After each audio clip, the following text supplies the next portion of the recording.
Every love story begins with a promise, but some promises fade in the quiet between two heartbeats. Sarah and John had built a life that looked perfect from the outside, a warm home, a son who filled it with laughter, and a marriage bound by years of habit and hope.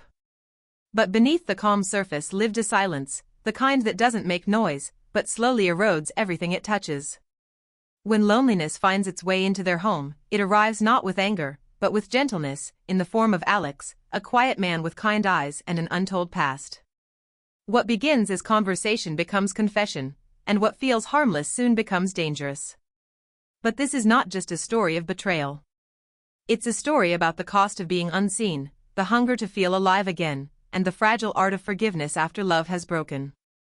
Through rainstorms, secrets, and painful honesty, Sarah and John must face the question every couple dreads. The night was too quiet for a house that once knew laughter. A clock ticked in the hallway, steady, indifferent, while Sarah stared at her own reflection in the kitchen window. Beyond the glass, the garden was drenched in silver moonlight, the wind nudging the leaves as if whispering secrets she couldn't bear to hear. Inside, the hum of the refrigerator sounded like a heartbeat that didn't belong to her anymore. John had texted hours ago, late meeting. Don't wait up. He used to call. Now, it was just messages, short, efficient, emotionless. A man communicating out of duty, not desire. Sarah read the words again, the glow of her phone cold against her skin. Michael had been asleep for hours. His little nightlight painted the hallway in soft orange, his world untouched by the quiet wars that raged in the adult rooms of the house. Sarah envied him, his unknowing peace, his trust that every morning both parents would still be there, smiling. She made herself tea she wouldn't drink. It had become a ritual, something to do with her hands when her heart had nowhere to go.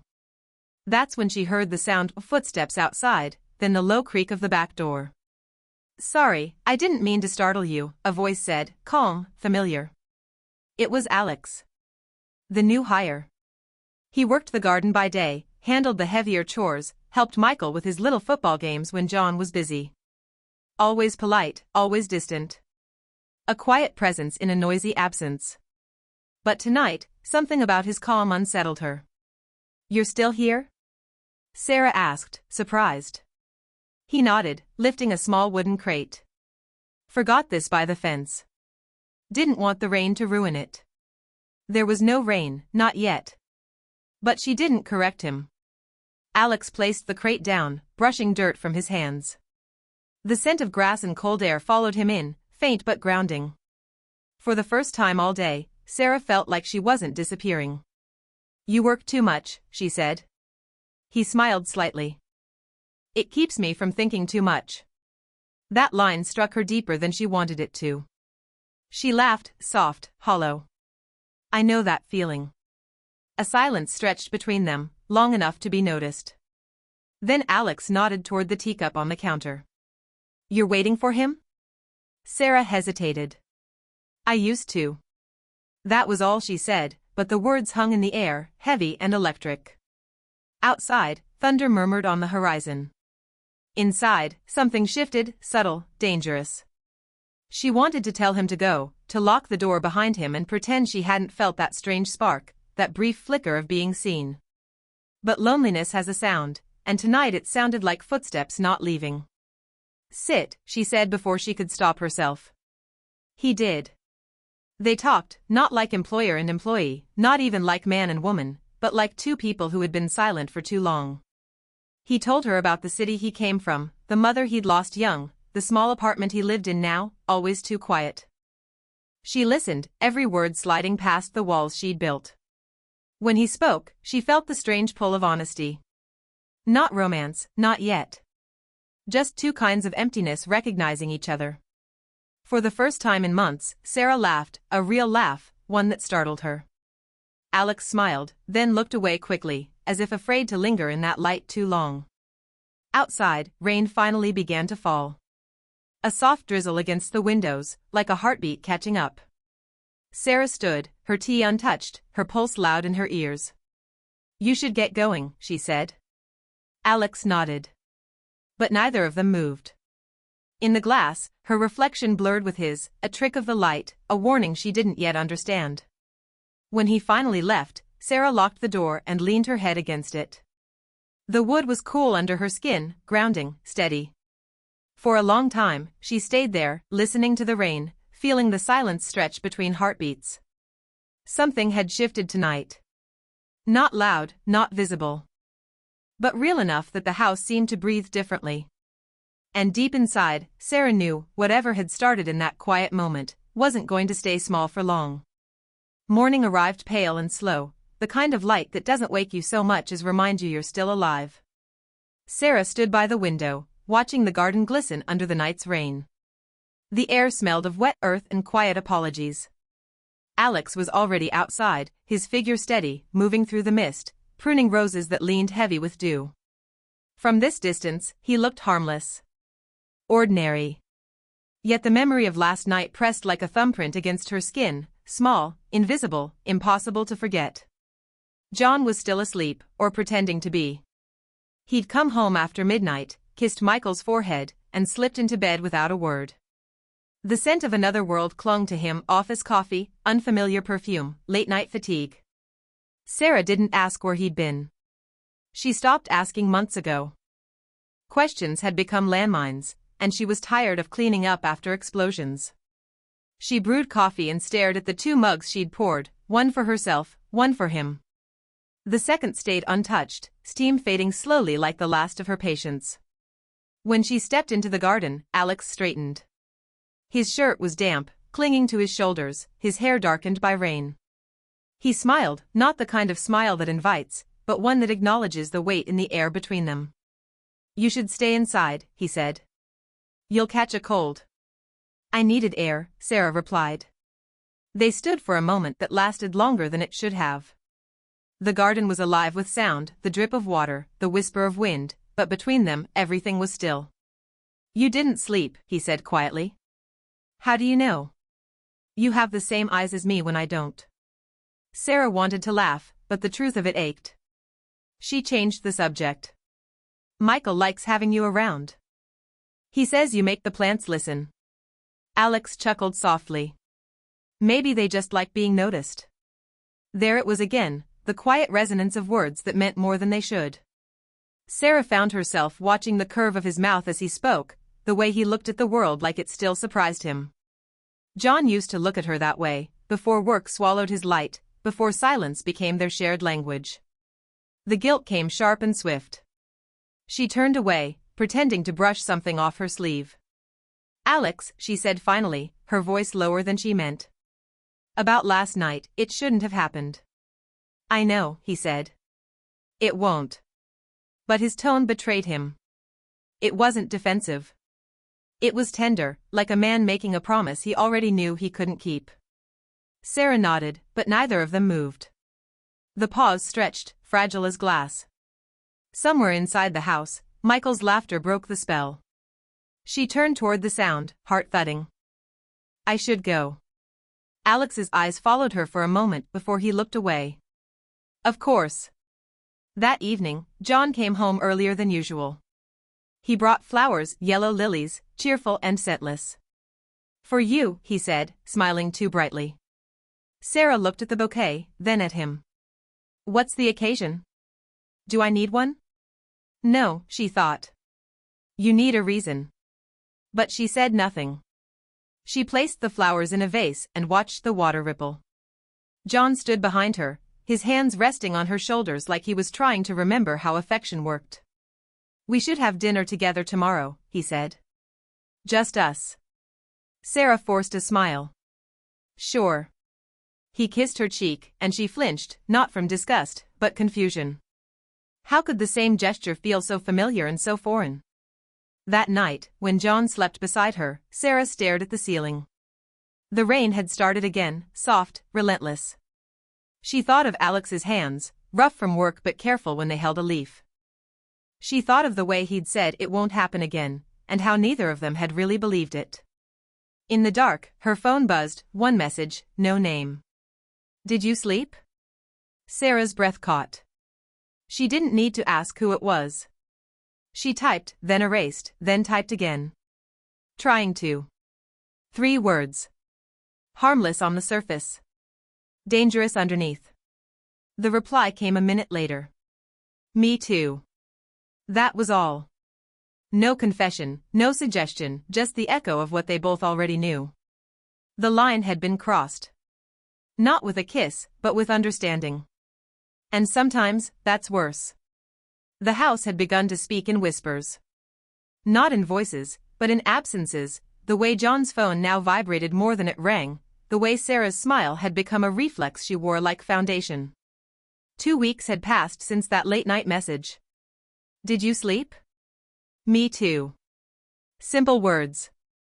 Harmless in daylight, but at night they became something else, an invisible thread pulling her toward a place she knew she shouldn't go. Sarah told herself she hadn't done anything wrong. She hadn't touched him again.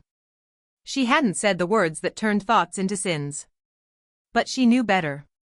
Guilt doesn't wait for action, it grows in silence, in longing, in the space between almost and never. Alex didn't message often, but when he did, it was never small talk. I saw Michael smile today. You should have seen him. The roses are blooming early this year. I keep thinking about that night. I wish I didn't. Sarah never knew what to say. Her replies were careful, polite, and trembling. Every word was a negotiation with her conscience. Then one afternoon, while John was out of town for a client meeting, the rain came hard and sudden. The kind that made the world blur into watercolor. Michael was at a friend's birthday party. Sarah stood by the window, holding her phone, trying to convince herself she wouldn't text him.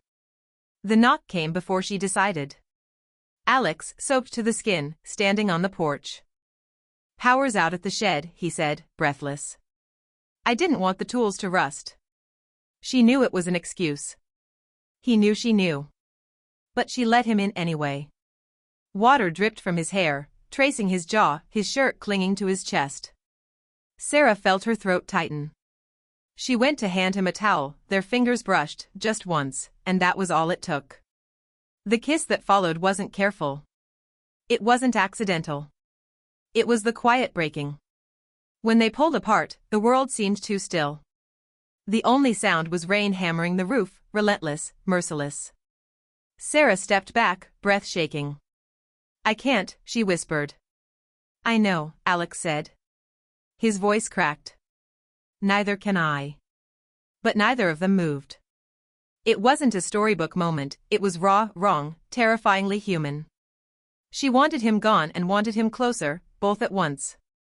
Finally, Sarah turned away. You should go, she said. He hesitated. Sarah, please. When the door closed, she pressed her back against it, the same way she had that first night. Except now, the silence wasn't peaceful, it was deafening. That evening, John returned early, unexpected, smiling, carrying takeout like a peace offering. I thought we could have that dinner I promised, he said. Sarah froze. Her hair was still damp, her heartbeat uneven. You're early. Surprise, he said.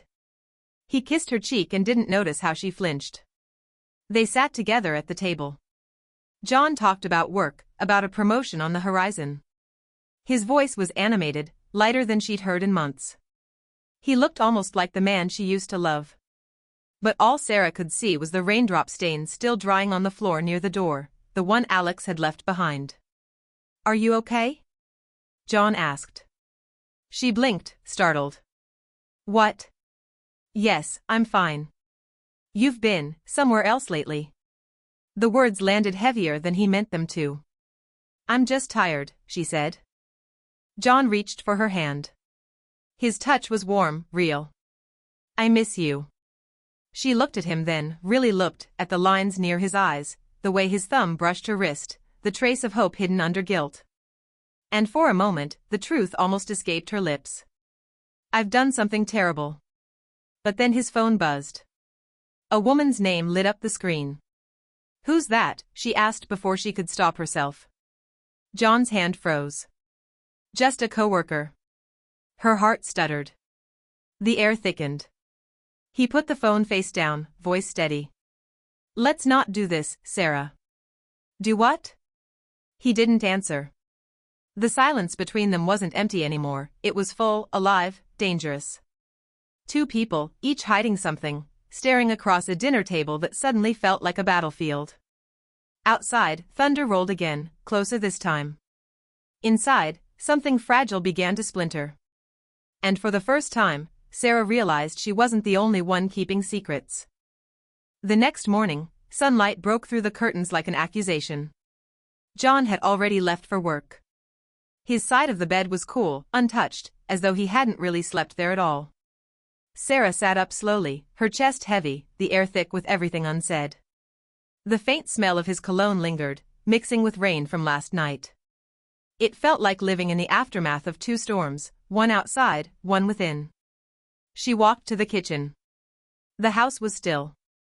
The vase of yellow lilies sat on the counter, petals drooping, water murky.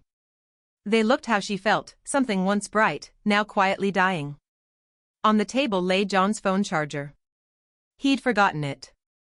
The irony wasn't lost on her, he never left without it. She stared at it for a long moment before turning away. But temptation has a voice, and it speaks softly. She picked up her own phone and scrolled through the text thread with Alex. Their last messages were still there, stark and unsweetened. You should forget me. I can't. Her thumb hovered over the screen. She wanted to delete them, erase the digital ghosts, pretend none of it existed. But deletion wasn't the same as forgetting. The doorbell rang. It was Alex. Her breath caught. What are you doing here? He looked uneasy, hair windblown, eyes shadowed. You weren't answering my texts. I said we shouldn't talk. I know. He hesitated. But I needed to see you. Just once. To say goodbye properly. Sarah's pulse quickened. Alex, please, this isn't a good idea. He stepped closer, not threatening, but desperate. I meant what I said. I can't stop thinking about you. His honesty landed like a blade. It wasn't romantic, it was ruinous. Don't, she whispered. You don't understand what this could cost. I do, he said. But it feels worse pretending none of it mattered. Sarah's throat tightened. You should go before Michael gets home. But before he could answer, the door clicked behind her. John stood there. For a long, eternal second, no one moved. He looked from her to Alex, then back again.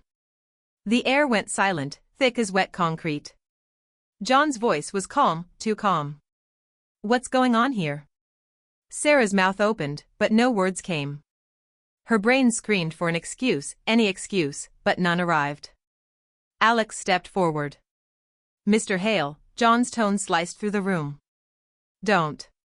Don't call me that. He looked at Sarah again. Is this what I think it is? Tears burned behind her eyes. John, please, answer me. His voice cracked, low and shaking. Yes. The word was a confession and a collapse. John's shoulders sank, as if someone had drained the air from his lungs. How long? Not long. It wasn't, don't lie. She swallowed. A few weeks. The silence that followed was louder than shouting. John laughed, bitter, disbelieving. Unbelievable. I've been killing myself trying to fix this marriage, and you, he looked at Alex, eyes blazing. Get out. Alex didn't argue. He left quietly, closing the door behind him. When he was gone, John turned back to her. His expression wasn't fury anymore, it was grief. I gave you everything, he said softly. What did I do wrong? Sarah's tears finally came. You didn't do anything wrong. You just what? I was lonely, John. You were never home. I needed to feel seen. He let out a shaky laugh, full of disbelief and sorrow. So you found someone who looks at you instead of someone who loves you. She flinched. That's not fair. No, he said quietly. It's true. The kitchen light flickered, one of those small, stupid details you remember in moments that change your life. Then John's voice softened again, but the softness hurt more than anger. I can't even hate you, he said. Because I think I understand. She looked up, startled. He turned away, running a hand through his hair. I haven't been honest either. Sarah froze. What do you mean? John's eyes met hers, and in that moment, she knew. There's someone else, he said. The words landed like thunder, sudden, devastating, inevitable. The room seemed to tilt. Sarah's knees went weak, her breath catching in her throat. You, what? John's gaze didn't waver. I tried to stop it. I swear. But I did exactly what you did. I just got there first. Neither spoke after that. The truth had stripped the room bare, no lies, no illusions, no more pretending one of them was the victim. Only two people, broken in different directions, staring at what they had done to each other. The lilies fell, one by one, into the dirty water. And in the silence that followed, everything changed. Rain came again that night, harder than before, like the sky had decided to echo every word they hadn't said. John sat on the edge of the couch, elbows on his knees, head bowed. His wedding ring glimmered faintly under the living room lamp. Sarah stood near the doorway, trembling, her hands wrapped around herself as if holding her body together might keep her life from falling apart. Neither spoke. The storm did it for them, lightning flashed, thunder followed. The sound filled the silence they could no longer manage. When John finally lifted his gaze, his eyes were red but dry. Tell me, he said, voice low, flat. Did you love him? The question hit her like a slap. She opened her mouth, closed it, tried again. No. I don't think so. Think? He let out a breath that wasn't quite a laugh. How do you not know? She took a step closer. It wasn't about him, John. It was about me. About feeling invisible. He shook his head slowly. So you made yourself visible by destroying everything?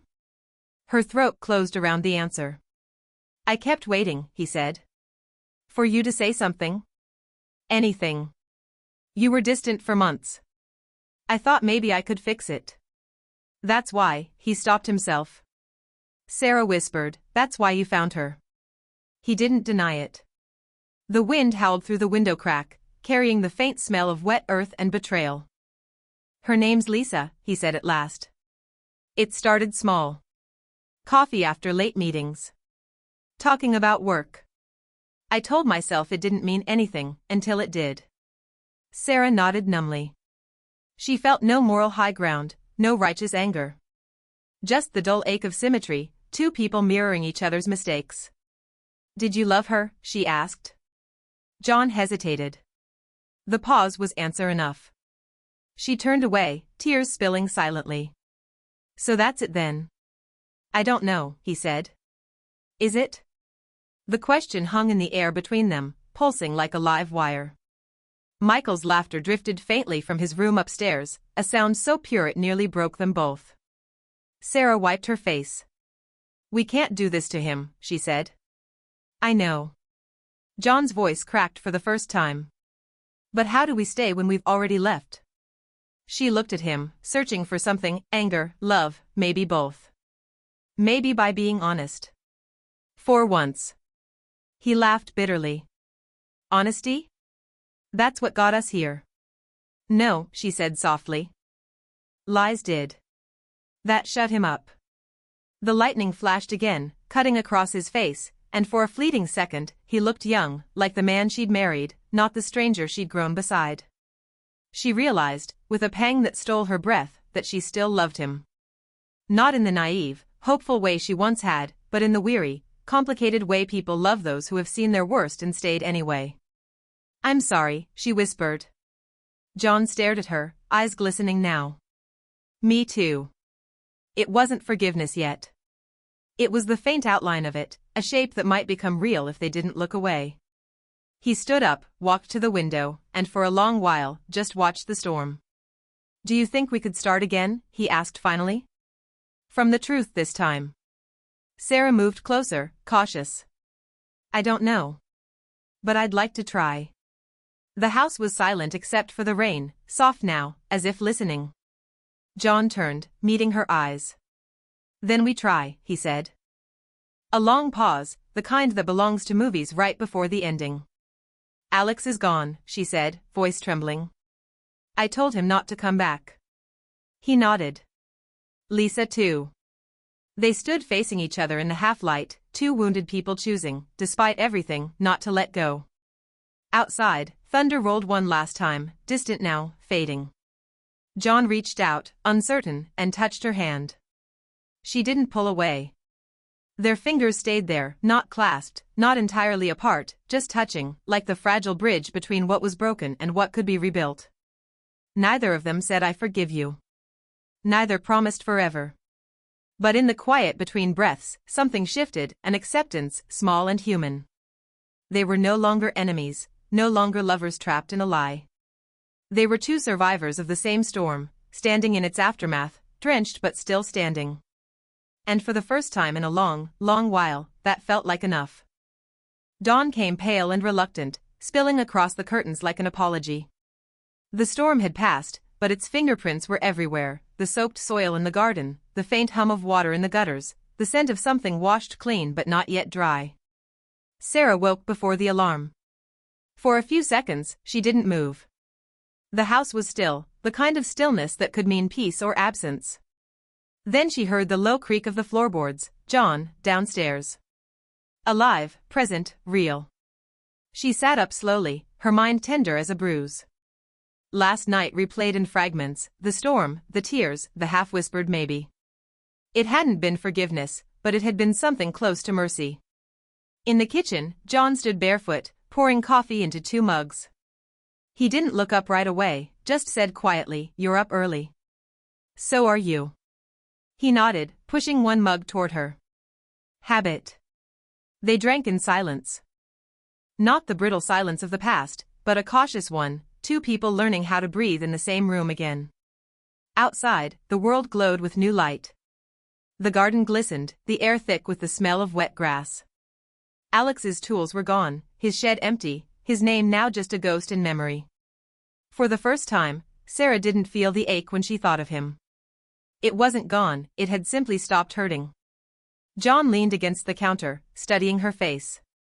"You didn't sleep much," he said. "Neither did you." He smiled faintly. "I guess we're both waiting to see what the morning feels like." Sarah took a slow breath. "It feels different." He tilted his head. "Better?" She hesitated, then nodded. "Maybe just more honest." The word hung between them, honest. It was fragile but true. Michael shuffled in, hair messy, eyes still half dreaming. "You're both awake," he said, surprised. John smiled, kneeling down. "We're starting a new rule. No more sleeping through mornings." Michael laughed, climbing into his arms. Sarah watched them, a small warmth blooming quietly inside her chest. It wasn't happiness, not yet, but it was the beginning of it. After breakfast, John left for work. No kiss, no forced affection, just a simple touch on her shoulder as he passed. A promise made through motion, not words. When the door closed, Sarah walked outside. The air was cool and damp, the world smelling of renewal. The lilies by the kitchen window had wilted completely. She plucked 1 petal and let it fall into the grass, whispering to no one, "It's okay." Because it was. The counselor had once said, "Forgiveness isn't a door you walk through, it's a staircase you climb." Sarah finally understood. Every day would ask something of them. Every day would remind them of what they broke, and what they still had left to build. She went back inside, tidied the dishes, opened the windows. A light breeze drifted in, carrying the scent of damp earth and faint hope. Her phone buzzed, a message from John. "Meeting went well. We'll be home early. Maybe dinner in?" She smiled, fingers hovering over the reply.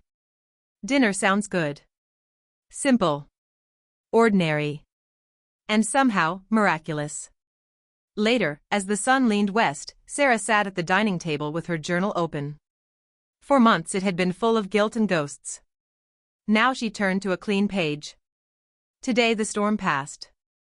The house smells like rain. We are still here. She stopped, pen trembling slightly, then wrote 1 more line. Sometimes survival is its own kind of love. When John came home that evening, the sky was painted gold.